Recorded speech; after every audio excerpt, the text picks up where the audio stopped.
Hi there everyone, it's Pat Brackenberry here, Crafting Bunny. Just jumped on board to see if I can create a very quick card for you using a stamp set that I quite like, obviously. I'm just going to transfer my camera across to my desktop so you can have a look at it. Here we go. So the card stamp set I'm going to use is called Joyful Life. So what you need for this one is you need the basic card stock. So this is 21 centimetres by 14.8, and we're going to score it at 10.5 centimetres. You then need a panel of basic white, which we're going to emboss, and we're going to emboss using an embossing folder called Weave the Weaver. So this gives you like a weave pattern on it. That should be an interesting one to try and use. You also need a piece of Parakeet Party and Sweet Sorbet. So that's really all we need. Probably a bit of scrap paper would be quite a good idea as well, so you can put your sentiment on it. And we might use a bit of gold twine as well to tie the sentiment onto the card front. So I'm going to start off as using some layering circle dies. These are the ones here that I'm going to use. We're going to use these ones with a frilly pattern in them. So I'm going to take one of those out, a large one out in the Parakeet Party, and then I'm going to use the next layer down, so like that. So the largest one I think that we can use on this particular sheet is going to be there. So we take that one and then do the layering. It's just enough to show an edge around here, so let's just play with those for a second and see which one fits in there quite nicely. Don't want it too big, don't want it too small, but we do need to see the effect around the edges, so yeah, that works. And then what I'm going to do is then take a plain one that I can put the stamp directly onto. So let's see which one fits in here. Yeah, that's too big, so let's just try that one there, see if that one fits. Yeah, look, see, so we've got layers going on here. Largest ones will be the Parakeet Party, then we'll have the Sweet Sorbet, and then the white. And it's the white one that I'm going to stamp directly onto. So let's just run those through the die cutter. I'll bring in my die cutter. I'm going to bring my little one in, which is quite easy to use.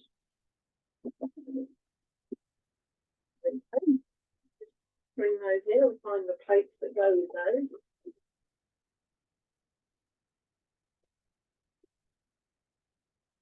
We only need the base plate on this one and possibly the two clear ones. See what happens, which one doesn't let us go through. Starting with Parakeet Party, we just need to trim that down a bit, I think, because it looks a bit wide to go through the card machine. So just trim that down. And then take the largest one, as long as the large one fits on there, which it just about does. So I'm going to pop that through there. So always a good idea to get your elements together before you start die cut it as creating your card. So let's see if we can get that going through. There we go. Oops, sorry about speaking on. Develop to speak. Okay. One out. I don't want these ones, so just get these out of the way, otherwise they'll all get lost. Okay, so the next one I'm going to put through is for the Sweet Sorbet. Oh, yep, that just goes through. That can go on there. Pop that through the die cutting machine.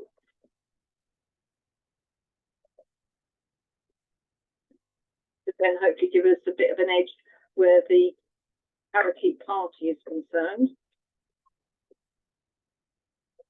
That's there. And then the last one is going to be just basic white. Just a scrap of basic white perhaps. Get that one out of the way. Yeah, just need to trim that down a bit. The small one just saves you having to get the big die cutting machine out. It's quite handy on the desktop. Hopefully that will be big enough for the image to go on. If it doesn't, then what I shall just do is put it through,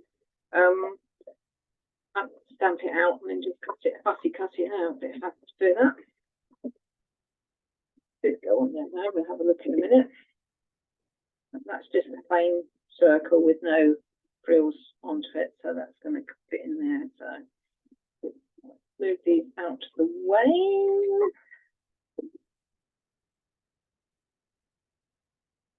Oh.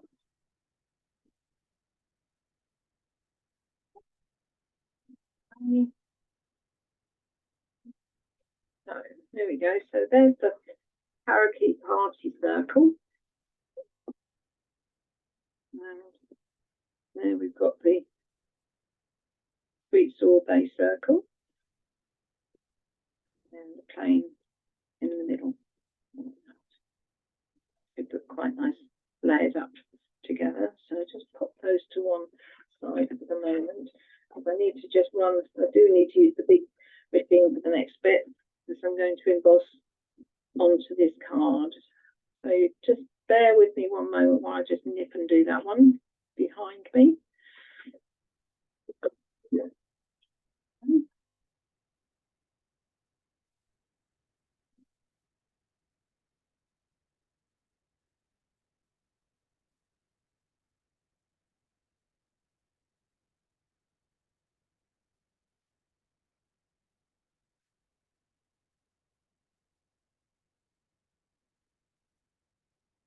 That's the end result of that, which gives us a rather nice embossed piece of card. So the card, again, just so running through that again, it's 14.5 that way along the long edge, and it was 10.1 along the short edge.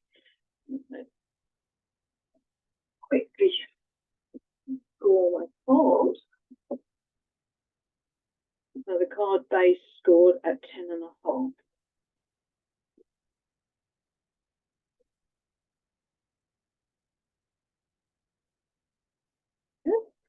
So that's going to sit quite nicely on the card front like that.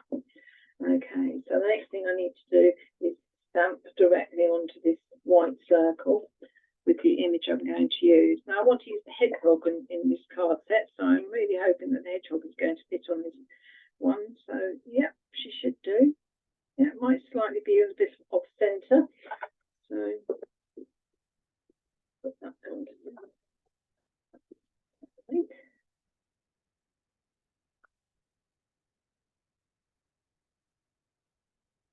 So I'm just going to use the memento for that one, wherever I have it. Hiding underneath there. Okay, so I'm just going to stamp the hedgehog directly onto the circle.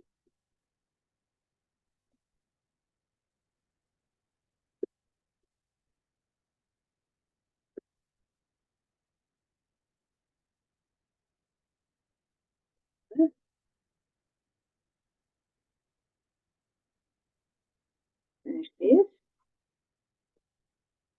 And then it's a case of a bit of colouring, I think. So it's good to just lower that down a little bit more so you can see.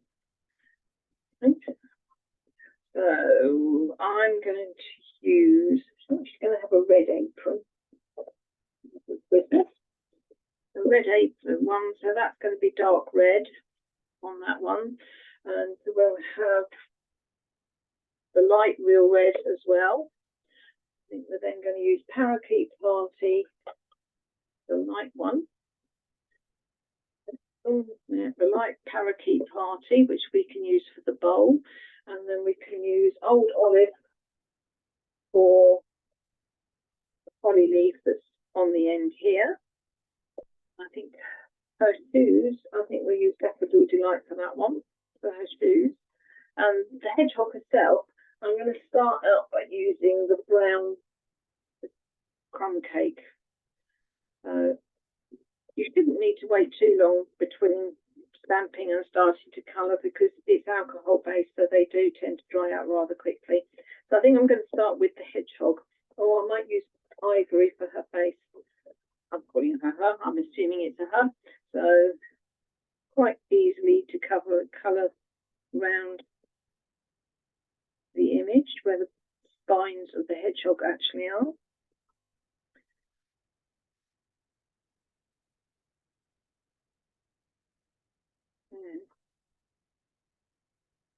Take much to colour in, does it?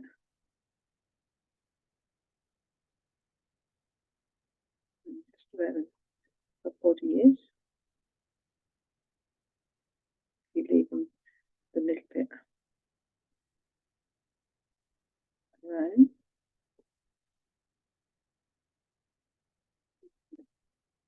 That's quite a bit quick colouring. Okay. Now I think she's probably to do with a little bit of emphasis on shading, so I'm just going to add a little bit of the.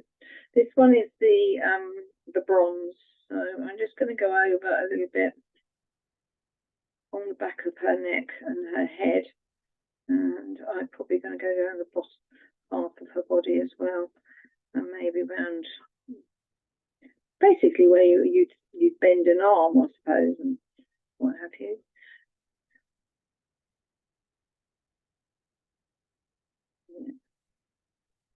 Just to give a bit of shading to the spines. So once I've done that, I'm going to take the bronze, the ivory, to do her face and her hands. And I'm using the thicker tip on this one because it helps cover quite a nice wide area. I'm just going to go over the ivory, over her face and some on her hands as well, like that. So her shoes are going to be the Daffodil Delight.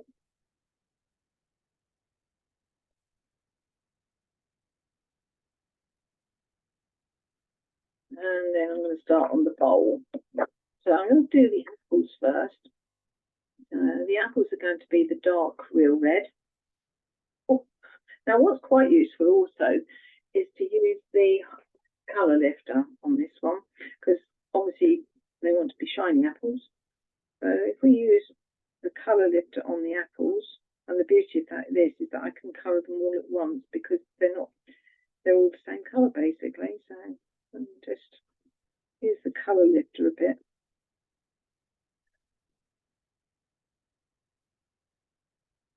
Take the colour lifter on the smaller end rather than the thick end, and just to take some of the colour off on the corner so it looks as though that the apples are nice and shiny. Don't need to take much. And you won't see the effect straight away because it has to dry, but you will eventually see the colour lifter. So you need to be careful with colour lifter because obviously if you do it too heavy-handed, then it will just take most of the colour away. Now the bowl is going to be the parakeet party, which will keep it in the colours in keeping with the panels that we're using. And it also gives you that bit of a Christmas look about it too. And then old olive or the holly leaf that we can see, and just the apron. So I've gone for the light real red for the apron so it doesn't clash too much with the apples, but it's keeping the Christmassy theme in. Okay.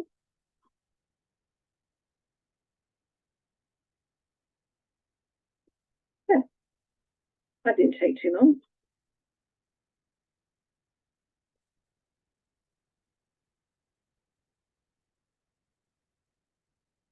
Right, so once I've done all that, just those two ones eyed out the way. So I'm going to take the elements and I'm going to literally layer one on top of the other. So just a bit of glue would be sufficient to do this.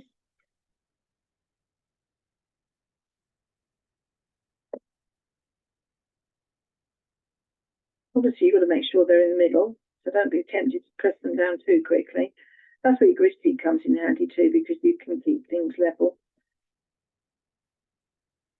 and then this one will go.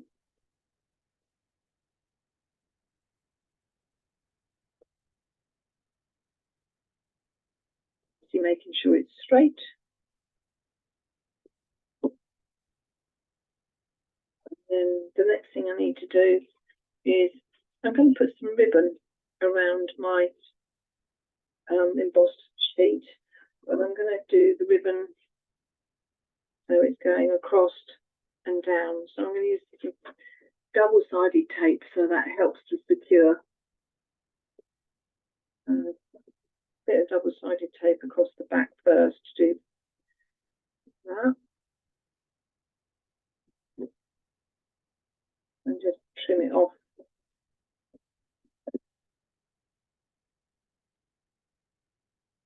You'll be able to pick it up quite easily, even though it's embossed.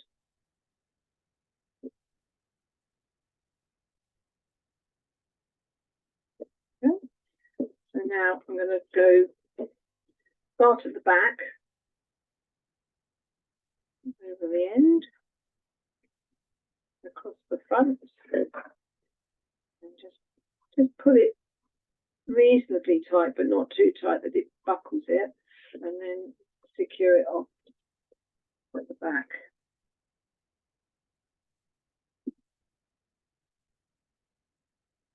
And then I'm going to take another piece that's going to go down the side there. So again, I'm going to use a bit of double-sided tape, but this time I'm actually going to put it top and bottom because I don't want this whole thing sticking to the surface of the sheet that I'm going to rest it on. So working it out, that piece up there, so I'm going to put a piece across there, and then I'm going to put a piece at the bottom.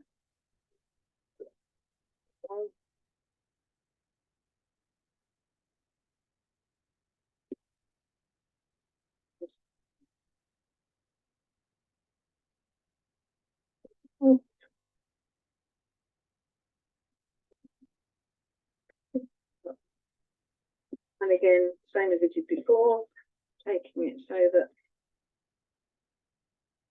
these goes around there.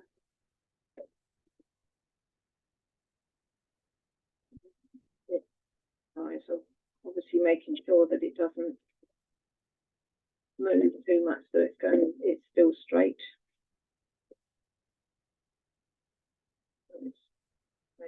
Beauty of having the grid, the weave effect, because you can see where the lines are, so that does make things a little bit easier.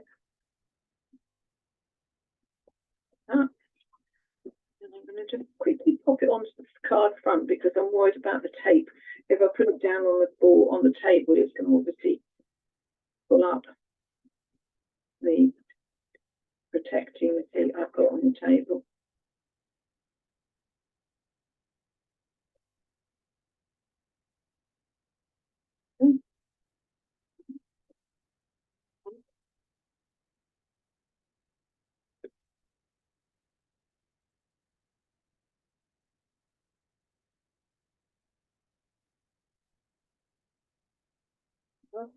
So now I'm going to place this onto the card a little bit down further. So I'm going to use, I think I'm going to use dimensionals because it will hold the ribbon down as well. So I shall use my dimensionals for this.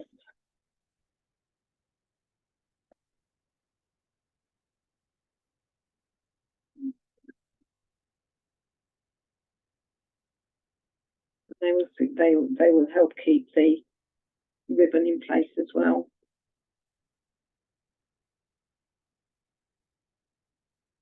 Almost the points of a compass, but not quite. But certainly a clock face.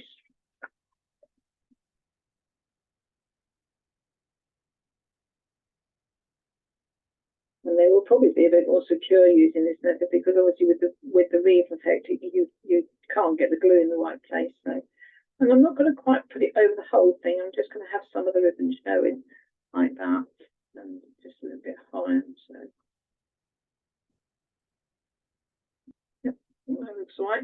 I think I want to put something on this corner. So I'm going to take the ribbon that I was using, and I'm going to make a quick bow, and then I'm going to put that onto the card. Much easier to do it that way than to try and do it while you're tying a bow while you're actually doing the card.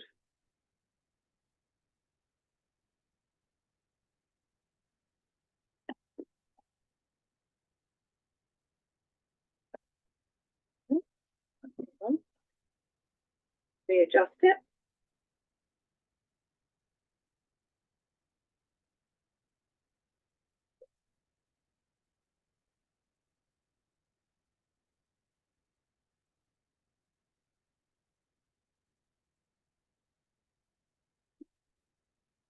Bows, I just doesn't want. Oh, that's better. Okay. I think with the use, still going to be a bit squiffy. I think with the use of the glue dot, I think that'll stay in place. So I'm going to put that on there. So maybe go that way so that the ribbon, the bow's not quite hanging over. I might need to straighten the bow down a bit by pulling the edges, and then I can tidy those up. So I'm going to take a glue dot, and glue dot a bit in the middle of the bow, or in the middle of the ribbon rather, and then I'll put the bow on top of it.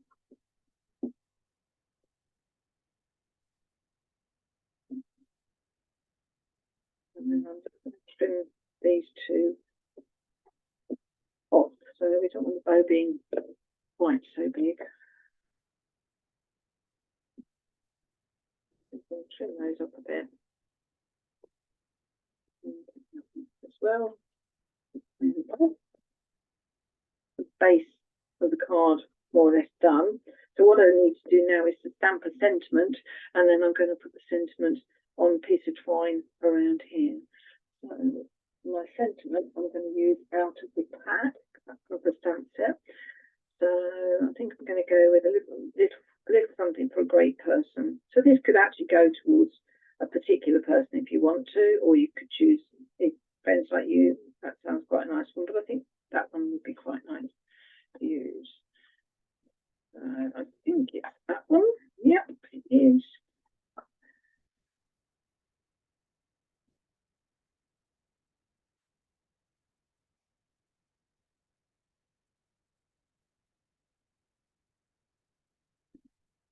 Oh, that's not quite straight. Make sure it's straight. Yep. And I think for this card, I'm going to use them, just stick with the memento on this one.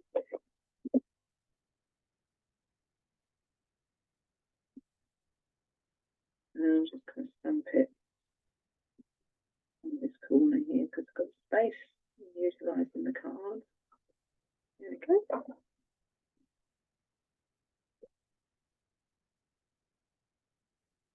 Use the layering dimensional that I've got.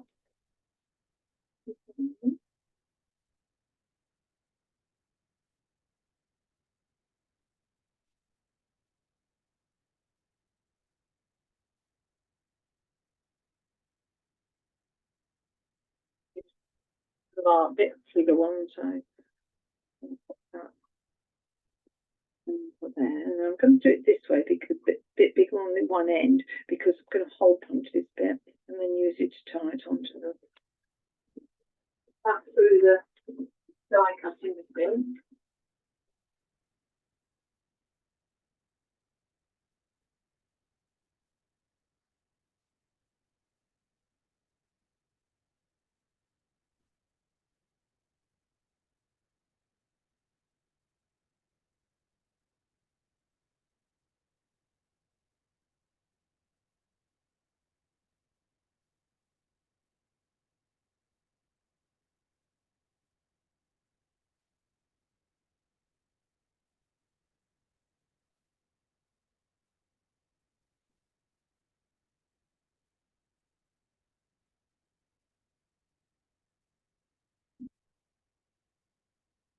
Now I want to pop a little hole in that so I can then tie it. So I've got a single hole punch that I can use for that purpose.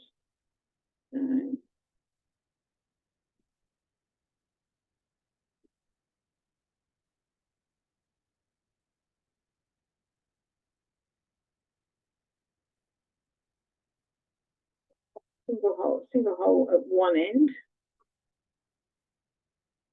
Up. And then I'm going to take old twine. It's a bit festive. And I'm going to just thread that through the ribbon loop like that. That. Yeah. So I did change my mind. Twine. It's a bit interesting because obviously it doesn't necessarily want to stick. So the glue dots got stuck to the back of the ribbon, which is what you want it to do, but I don't want it to go on twine. And it just makes it a bit more difficult to tie it. So I take it around the ribbon a bit more than I need because it's easier to work with. That would be awkward, I think. Once we've got a knot, a bow, the start of it going, it will be fine. But it's about getting that start. We all find that, don't we? So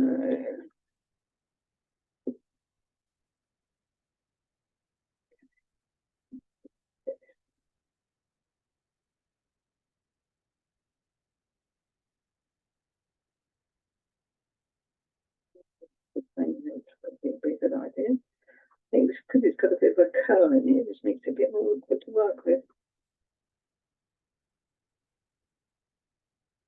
Yep. Onto there. Yay, success. So it's positioned in the right place before I tie it really tight. I can make another gold bow.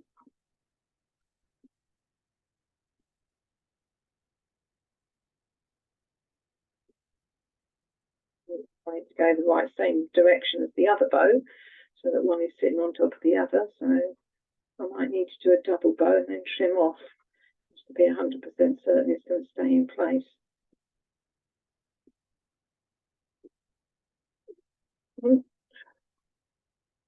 You need enough pair of hands for this job, I think.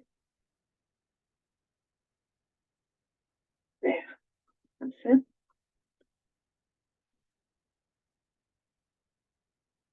Yay. And again, I think a glue dot in place will help keep it where you want it to be, because I want it this side of the ribbon. So just might need a bit of glue dot on there to hold it in place. And back to the glue dots.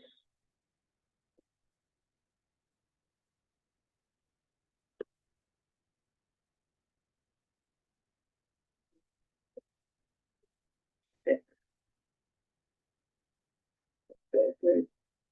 Okay, where did that go? Oh, there it is on the finger. Okay.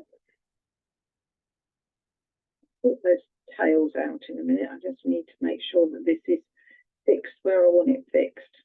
So I'll put one there, push down, and hopefully the glue dot will hold that part of the bow in place, like so. And then do the same thing on the other side as well.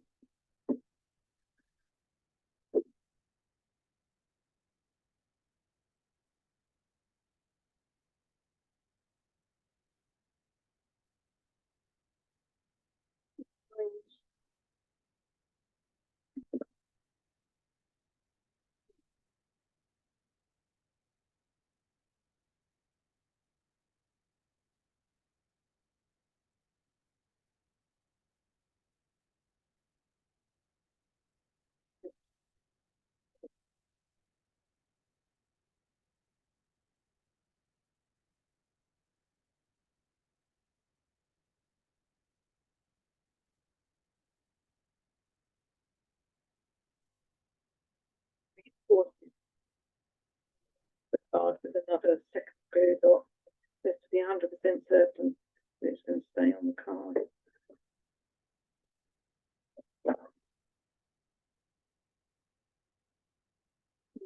happy with that bit.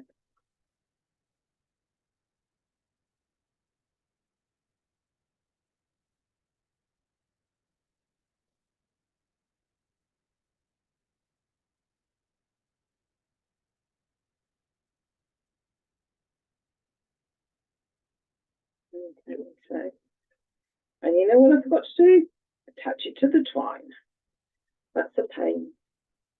That's okay, we can sort that.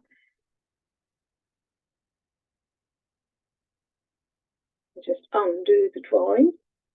We forgot to put the label on. Or I forgot to put the label on.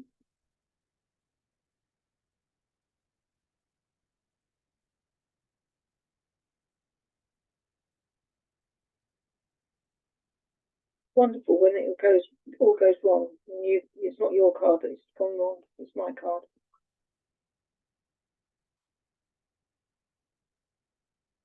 Bit of jiggery pokery.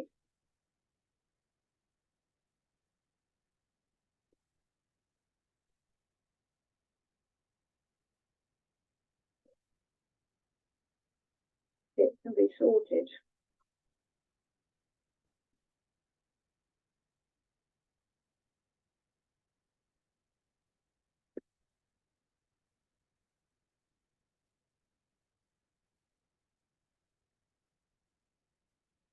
Let's try that again, shall we? Okay. So this time we're going to put the label on as well, which has got the sentiment on there.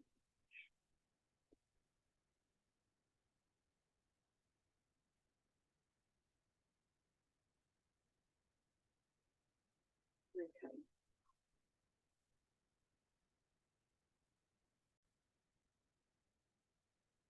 So there we go. After a little bit of a battle, I've won the battle. And the card has now got its sentiment on as well. So that's the card finished. I hope you like that card. It's one that you might like to do for yourself.